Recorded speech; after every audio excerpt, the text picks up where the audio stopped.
Infinite feels like a game that's been through a lot in the past 2 years that it's been out, which is honestly kind of crazy looking back at it. Because on one hand, I feel like there's no denying that during the initial flights and betas that there was a lot of hype surrounding the game and that there was a lot of positive reception of Halo coming back in one of the most satisfying ways. And during Season 1, I do feel like a lot of people felt that way as the game was very new and a lot of people were in that initial honeymoon phase for the game. But as we all know, Season 2 rolled around and there were a lot of problems that were still very prevalent in the game. And with the amount of time that Season 2 took to just kind of overstay its welcome, along with some updates like the winter update, which we didn't know about how good it would be, seeming very underwhelming at the time, I can't exactly blame people for feeling the way that they did with the game, with it just feeling like a overall disappointing experience and feeling like a huge missed opportunity. However, I do have to say that despite Halo Infinite having its problems, as someone that's been playing this game for the past 2 years, hell, look at my hours on this game, I do feel like this game has been through a lot of good changes, especially with the amount of quality of life updates, content updates, and also change of leadership at 343. So how about I get into the video and further elaborate on all that? Now, once again, I do feel like I need to emphasize about how important the winter update was when it came to this game. Because sure, while that season was kind of good with how it provided us with a little bit of content here and there just to hold us over until Season 3 dropped, man, the Forge in this game is honestly crazy with how influential it's been for the past few months, and let me explain, or let me just give a sense of perspective in case you weren't there when this game initially dropped.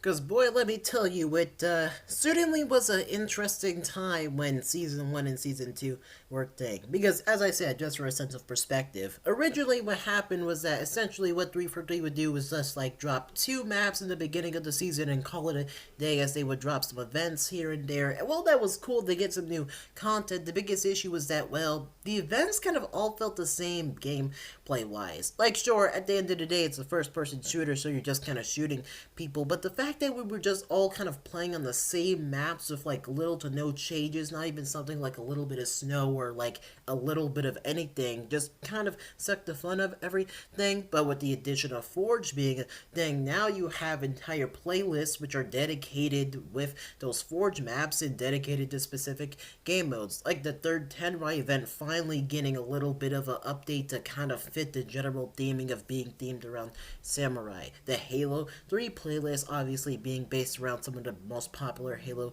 3 maps. Squad Battle being something to where it was an 8v8 with Halo 3 maps once again, along with some Halo 4 maps and so on and so forth. And also, I just gotta say, man, the Forge in this game is just generally crazy. Because the fact that you could play something like, I don't know, a Halo Reach mini game, like the one where you're just kind of going down the hill, just splattering people as you just see the momentum take you forward, or even something like that Halo 3 one where you're just kind of driving in a circle as you get to the sniper, to something like, I don't know, a custom campaign or firefight map is honestly insane, which was like the most recent thing added to the Forge in this game. But of course, those aren't the only quality of life updates that have been added to the game, as there's a few other notable ones as well.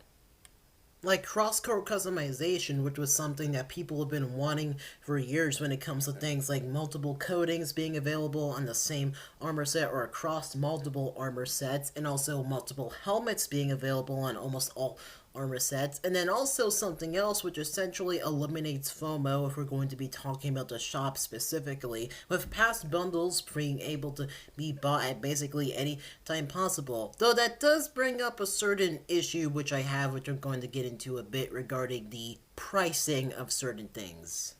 In which I'm just gonna be real here when I say that this feels like the biggest double-edged sword of all time. Because sure, well, I have kind of participated in this thing by buying a select few things, like some of the battle passes here and there, and some of the codings here and there. At the same time, I'm not gonna lie when I say that when it comes to cross-core coming into the game, well, sure, it has given us the option to just pretty much buy whatever came out previously at any point possible. At the same time, it doesn't help when some of the more newer bundles come out and they just seem more expensive for like the oddest reason ever. And I know, it's a live service game and it needs money to keep going, but it doesn't make it seem any less scummy when it comes to the idea of these things just being way overpriced for what they are. But now that I'm done talking about that, how about I reach the conclusion of this video? Now, at the end of the day, I don't feel like there's any denying that Halo Infinite has gone a very, and I mean a very long way from its initial launch. And trust me, while there's no denying that the initial launch of this game was rough and that it left a lot of folks kind of disappointed, I don't feel like there's any better time to go hop in the game